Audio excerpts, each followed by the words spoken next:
If nobody talks about you, then you are nobody. Then you are nobody. Remember, child, everybody get that problem for head. Greetings.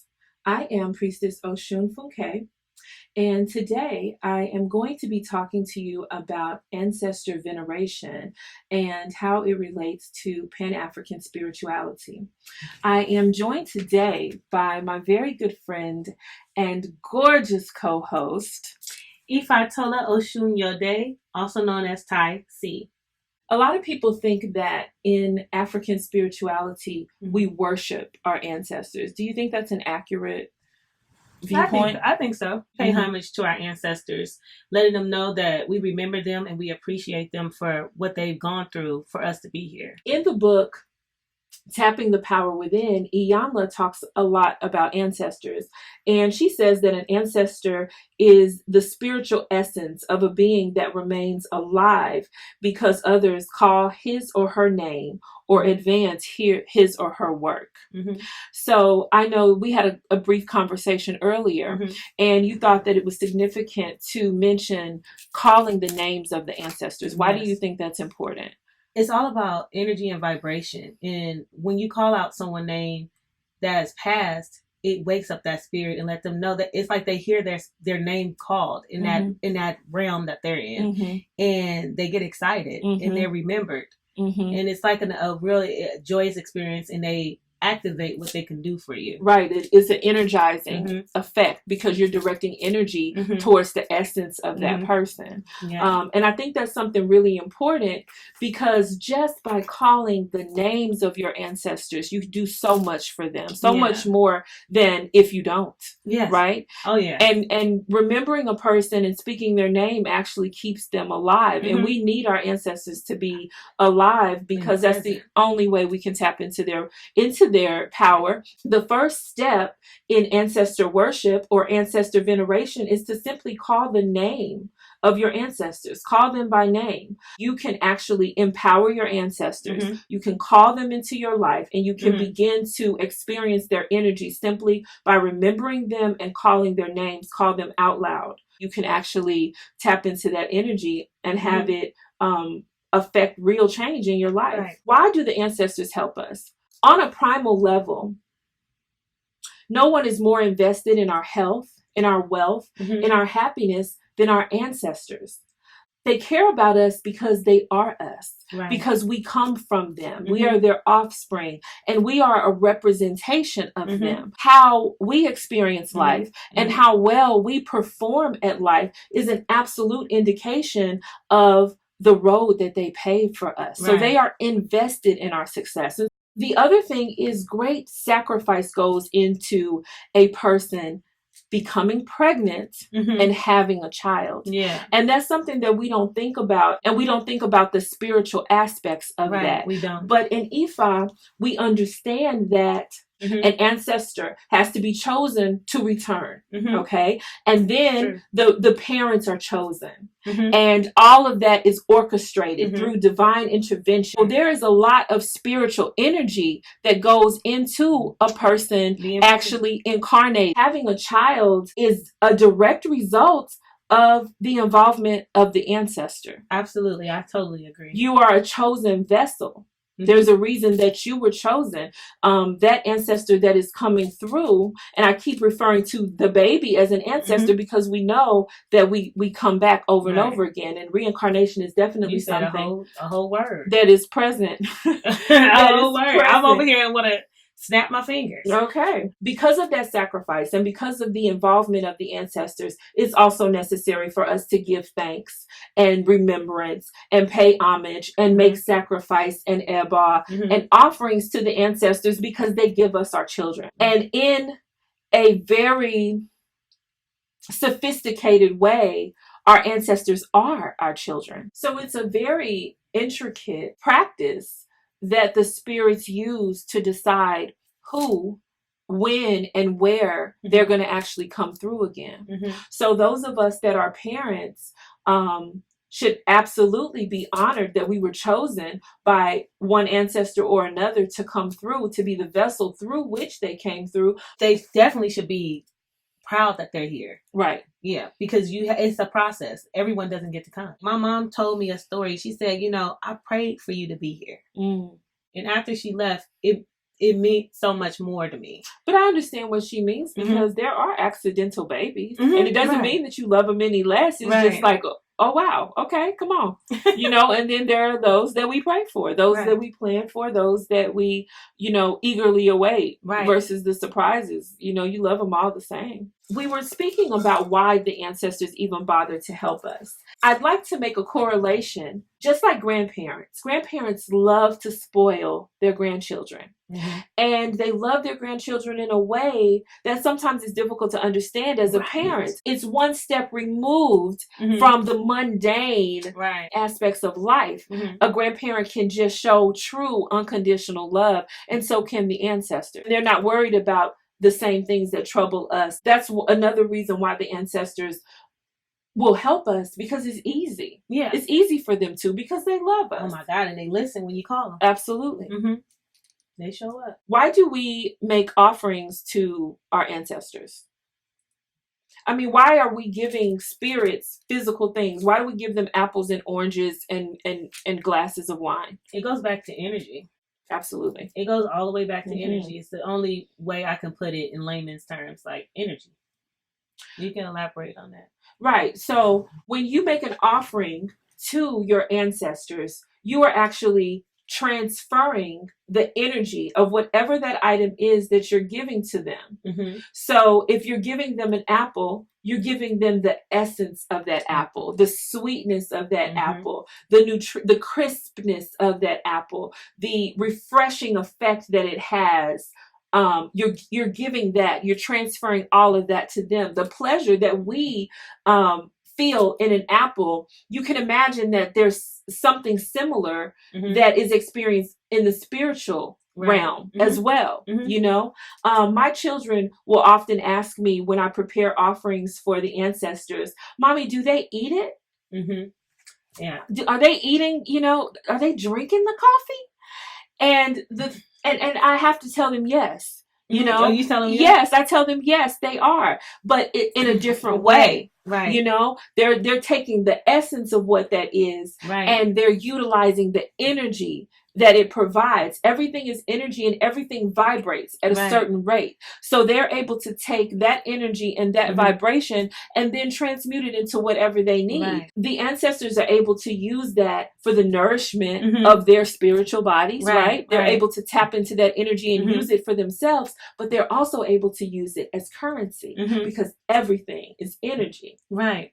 And I do want to add too, when we do make an offering, we actually taste that offering, which helps with the energy. Which helps with them being able to feel what we feel. Exactly. Because they're directly connected to us. So that we wouldn't put OT on the altar, which is a strong drink, and not sip it. We want to let them know we're sipping that OT with you, and they feel our vibration. Right. They know what it does to us because we consume it first. Exactly. And so they are able to feel what we feel empathetically and energetically. Absolutely. Yes. And that tempers their enjoyment of whatever it is that we're offering. Right. And so if you are new to ancestral veneration or ancestral worship, one of the first things that you can do is simply offer your ancestors a little bit of what you are eating. If you sit down for dinner, before you take your first bite, or perhaps as you mentioned, you take a small bite and then you take another bite and you actually pray over it and say, I offer this to my ancestors, and just put it to the side. That's one way that you can make offerings to the ancestors. And then when you finish eating your food, you can discard it in the way that you normally would with whatever table scraps you have, but just giving the ancestors authorization to seize that energy, because they can't just take what they want, because as above, so below. You can't just walk into Kroger and get whatever you want. True. The ancestors can't just walk into your refrigerator and start sucking the essence out of everything that you have. It actually has to be given to them, offered to them, which is why we call them offerings. The other thing that you can do is, particularly around the holidays or whenever there's a family gathering, make your ancestors a plate. Make your ancestors a plate. Speak to them while you're cooking and preparing the food, and set aside a plate for them so that they can enjoy with you. That is such a powerful offering. It's a very simple way to begin ancestor veneration and ancestor worship. Well fed, well cared for, and well tended to ancestors, they actually have more energy. They're better able to assist us. When you first start off with your ancestors, it's important to try to just get to know them, not to rush anything. Right. Because you don't really know, if it's an ancestor you never dealt with, I wouldn't go and just start making offerings to that ancestor. But what I would do is try to communicate with that ancestor and let them know, look, I never, talked to you before, but I'm talking to you now, and I want to just call your name and let you know that I remember, I want to know. Take your time, get to know them, and then you'll learn, and Spirit will tell you how to work with them. I want to form relationships with our ancestors. It's because they're available. Your ancestors are going to be a lot more available to you than an Orisha, than the Most High God, creator of all that there is. It's a lot easier to go to your ancestor because your ancestors are ready. Many times they are waiting, and they are absolutely the most willing of spirits to serve you in whatever capacity you need their help. So when you call on your great Aunt Maggie, chances are, if they're, especially in the diaspora, because we don't typically practice ancestor worship, you might be the only person calling on Aunt Maggie. You might be the only person literally working with her, feeding her, tapping into her availability and her energy. Imagine how many people call on Oshun every day. Imagine. That doesn't mean that she doesn't come through, because Oshun comes through. Right. But your Aunt Maggie will probably come through faster. Yeah. She'll probably come through faster because the demand on her time and the demand on her attention is much less. At least once a month, I am going to prepare something that I know that they liked, or I'm going to prepare something in general for my ancestors, a bunch of grapes, a fresh, juicy orange, a cup of sweet black coffee, and a cigar. And I'm going to prepare these items, and I'm going to put them on this special little place that I have in my house that's not too busy, where there's not too much traffic. And I'm going to sit there, and I'm going to just sit still and interact with the energy of my ancestors for 15 minutes once a month. That is perfectly respectable. Yeah. It's perfectly respectable. You can do the same thing once a week. You can do it whenever you want to do it, but you need to do it, and you need to do it with regularity. The ancestors need to be able to count on you if you're expecting to be able to count on them. It's not just about giving them things. I don't want this to be watered down and feel like, okay, you guys walk away thinking that you need to give your ancestors stuff. Give them fruit, give them liquor, and that's the only way that it works. Give them your attention. The ancestors want to interact with you. It's an exchange of energy. They're going to give you information. They're going to give you protection. They're going to ward off danger. They're going to alert you to things that you need to know about in your life. And so for that reason, you want to spend time with your ancestors. It shouldn't feel like a chore or a burden. It should be something that you actually look forward to. Right. It's to your benefit and also to theirs. And you are going to be an ancestor one day. I'm going to share with you times that are really good for making offerings to your ancestors. Every new moon. The new moon is a great time for making offerings to the ancestors because the energy of the new moon is pregnant with possibilities.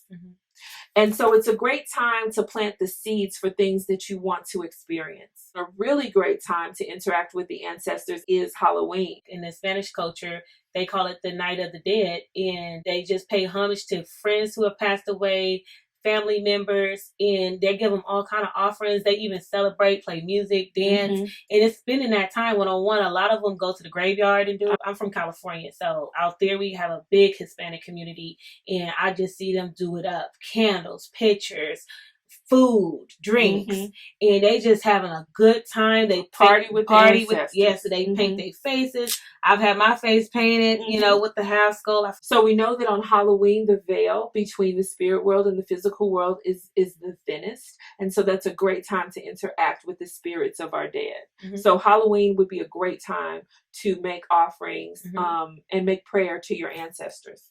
If there are particular traditions that you have in your family, like if everybody gets together for Christmas, then that's a great time to make offerings to the ancestors, to give them gifts, to leave things out specifically for the ancestors. I will also say the day that they passed away. So their birthday, your birthday, or the day that they passed away, the anniversary of their death. These are also great times to make offerings to the ancestors. So what types of offerings should we give the ancestors? The first and the simplest offering is fresh water, cool water. Yeah. I refresh mine every 3 days. You want to make sure that it's cool, that it's clean, that it's something that you would drink. If you don't drink your tap water because you're afraid that it's got lead and chlorine in it, don't give it to your ancestors. Give them bottled water, give them what you drink, but give them a glass of water. It's so simple. And everybody has access to it. And it's the one thing that's pretty universal, you know, with ancestor worship and ancestor veneration. Give them water. You can give your ancestors coffee, especially sweet black coffee. In the southern United States, especially in the hoodoo tradition, sweet black coffee is an offering, you know, that you make to spirits of all kinds, but especially ancestors. If you think about the effect coffee has on our body, it's energizing. The sweetness is sugar is also energizing, and it's just a pleasurable experience. The ancestors are going to have that same type of experience with that offering. Strong alcohol. In Ifa, we make offerings of OT, and OT just means strong drink. Traditionally, it was palm wine, which interestingly enough, palm wine actually is not that strong compared to distilled alcohols. So if you can get your hands on palm wine, it's a great offering to make to the ancestors because it's nostalgic and your ancient ancestors would appreciate that, especially if you are of Yoruba descent.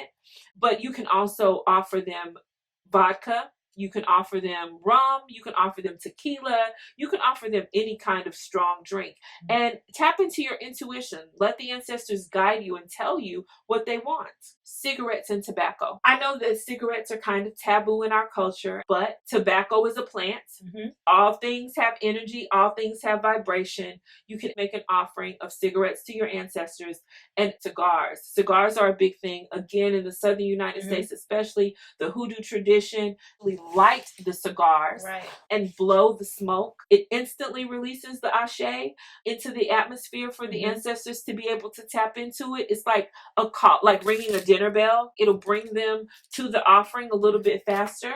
Tobacco, especially fresh tobacco or tobacco that's not chemically processed, has a cleansing effect. It can ward off evil. It can be healing. So tobacco is actually a really good offering to make to your ancestors. Snuff. If you know anything about that, that's an offering, something that you can put on your altar. Even marijuana.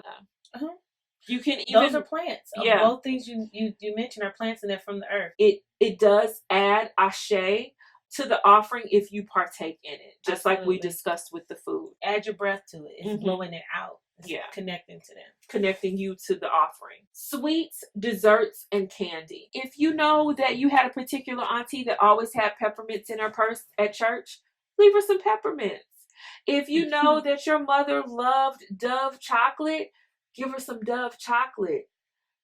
Use your intuition. Your ancestors will tell you what they want. They'll tell you what they need. And also, feel free to give your ancestors what you have available. If it's all that you have, they will understand that. Also, the transference of the energy that is important.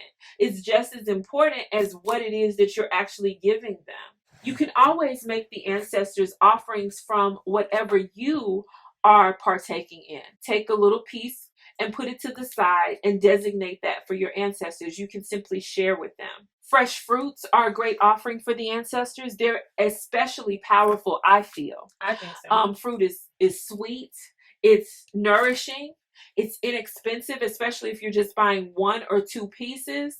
It's easy to find, and you don't really have any preparation. You can just give your ancestors good whole fruit. Fresh flowers are a beautiful offering. Give them flowers. It's a beautiful thing, and it beautifies your house. Yes, it does. And your space and your altar. Coins are a good offering.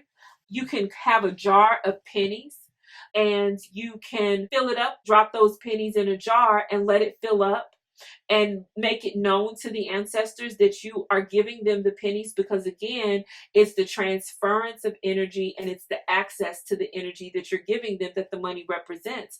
And then when that jar fills up, you can donate it to charity, or you can give it to a child in your family and let them take it to the bank, or roll it in penny wrappers, and let that be a ritual that you have with a descendant. That would be a beautiful thing. To perhaps most importantly, you want to make offerings of prayers to your ancestors. Absolutely. Before we give them food, before we give them flowers, before we light a candle, we should be praying to our ancestors. Absolutely. When we give offerings, we are also giving intent. It's one thing to offer my mom a nice cold glass of water, but then I also try to give her intent on what I need fulfilled in my life with that cold glass of water. You know, I say things like, Mom, let my life be peace. Whatever you can do on your end to help my life be more cool and peaceful. With this cup of water, please put that into effect for me. Yeah. So. Yeah. Ancestors want to be tasked. They want you to give them something to do because they want to help. So prayers are the most important offering.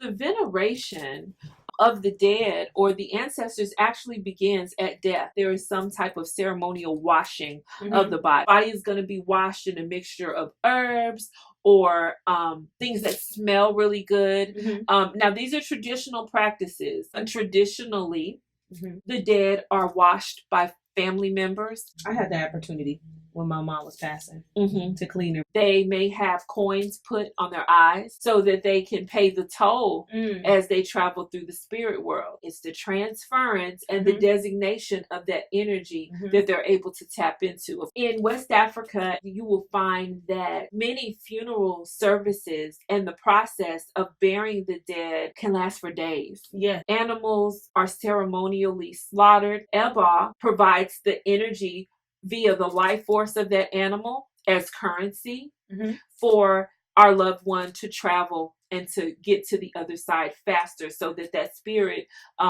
isn't wandering in the afterlife, that they can make it to the ancestors faster, basically. Also, it's a testimony to the type of life that that person lived, that even in death they would be generous and they have enough remaining from their estate to be able to provide for the community even after they're gone. So there's a lot of reasoning behind it, but you will find that people throw feasts and parties when their loved ones pass. In New Orleans, they have these elaborate jazz funerals. There are often parades where the body is carried through the streets, and there are bands and people are playing music and they're dancing. It's a party. It's a celebration of life. We can trace that back to Africa. Pouring out liquor for our ancestors is something that you find in African American culture in particular, but it actually goes back to many African cultures. And it's a way of reconnecting with the ancestors through the earth. Yes. And so do that from time to time. Pour out some liquor for your ancestors. Pour libation. Those who are just getting introduced to the Pan-African spirituality, they didn't realize they were already practicing it when they pour libation. A lot of people have questions about exactly which ancestors should we be working with. People want to venerate or worship or interact with people who were not necessarily blood related to them. Definition that Ayanla gives to us in her book, Tapping the Power Within. And she simply says that an ancestor is the spiritual essence of a being that remains alive because others call his or her name or advance his or her work. Anybody can actually fit that bill. Of course, there is going to be a stronger connection to people you are blood related to. But there are people that interact with us and impact our lives that we are not related to, that we still have the ability to interact with once they transition. There are different types of ancestors. There are our ancestors who are blood related to us. This would be your mother, your father, grandparents. It would be cousins, uncles, aunts, and siblings. Now, it's important to note that an ancestor is really someone who lived and died before your incarnation. But that doesn't mean that someone who died during your lifetime cannot be venerated. Absolutely. Yes, you can venerate people, and you can tap into energy sources of individuals who are not blood related to you. An example of that would be cultural ancestors. A cultural ancestor would be somebody like Martin Luther King or Malcolm X. Peoples whose work, whose legacy, whose life actually had such a profound influence on us that even after death, we want to interact with their energy, with what they represented, the things that they left behind. And as Ayanla says, continue their work. Yes. Think about Bob Marley. Think about how profound his lyrics are even to this day. I pay homage to Bob Marley all regularly. the time. Yes, you can work with people who you are not blood related to. At the end of the day, we all share the same two initial ancestors.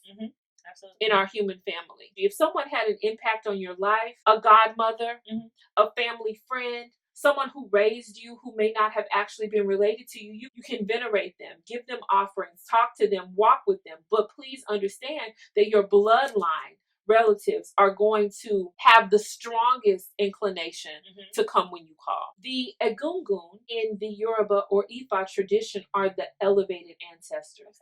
These are the ancestors that have been deemed worthy to basically collectively become an Orisha. Yes. Okay?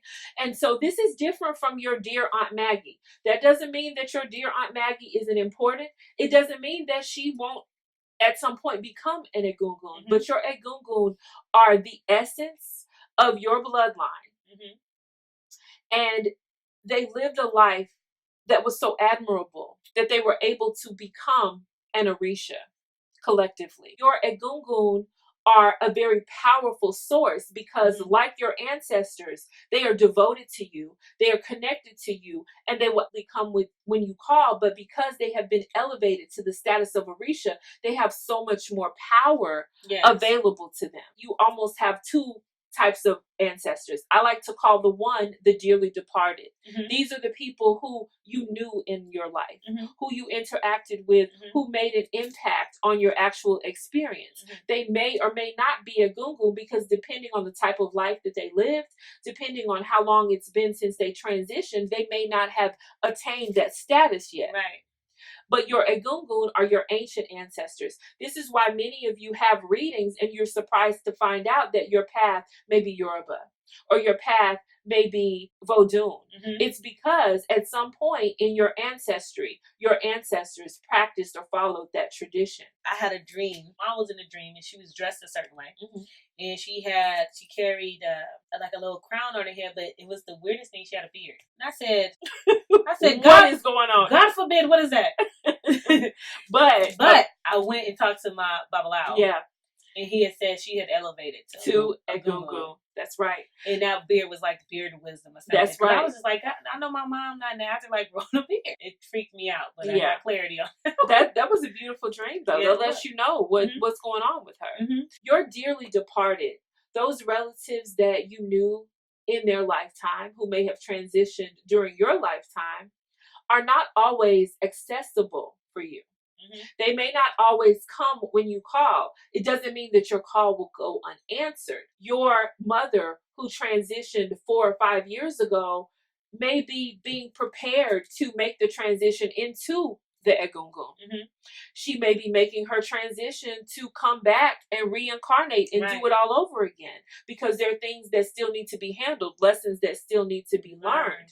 What you need to understand is that when you tap into ancestral energy, you are tapping into the totality of your ancestry, into the essence of those of your bloodline who love you, who guide you and who protect you. And so it really doesn't matter who answers the call as long as the call is answered. Yeah, absolutely. Because of colonialism in particular and the transatlantic slave trade, as traumatic and devastating as we know that that was for families all over Africa, we must understand that there is trauma, deep-rooted trauma in our bloodline. There was abuse, the likes of which the world had never seen prior to the Atlantic slave trade, that happened to men and women of our bloodline. Yes. That trauma remains. That trauma is evident in the lives that we live to this day. So, particularly for descendants of the diaspora, when working with your ancestors, it's important for you to understand that you may actually have to do some work. There may actually be ancestral healing that you will be required to perform.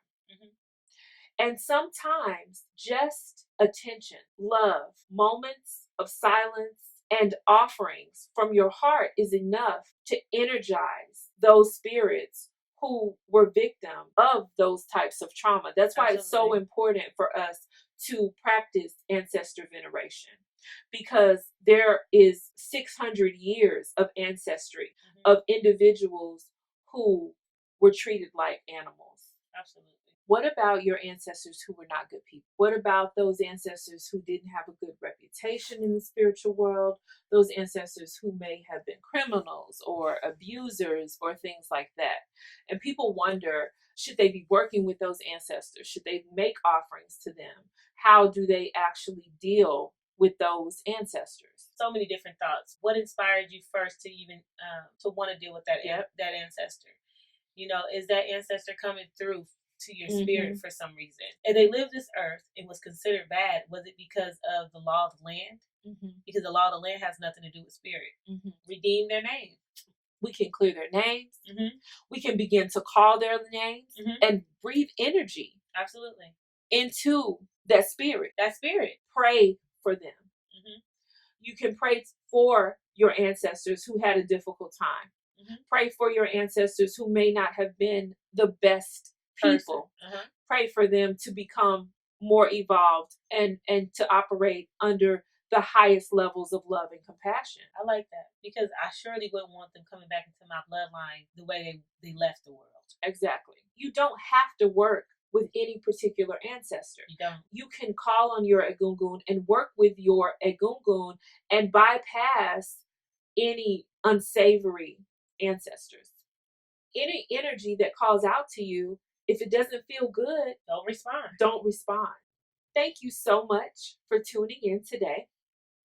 If you would like to book a private reading or spiritual counseling session, you can do so by visiting www.blackspectrumnetwork.com. Be sure to like this video, share this video, and subscribe. If nobody talks about you, then you are nobody. Then you are nobody.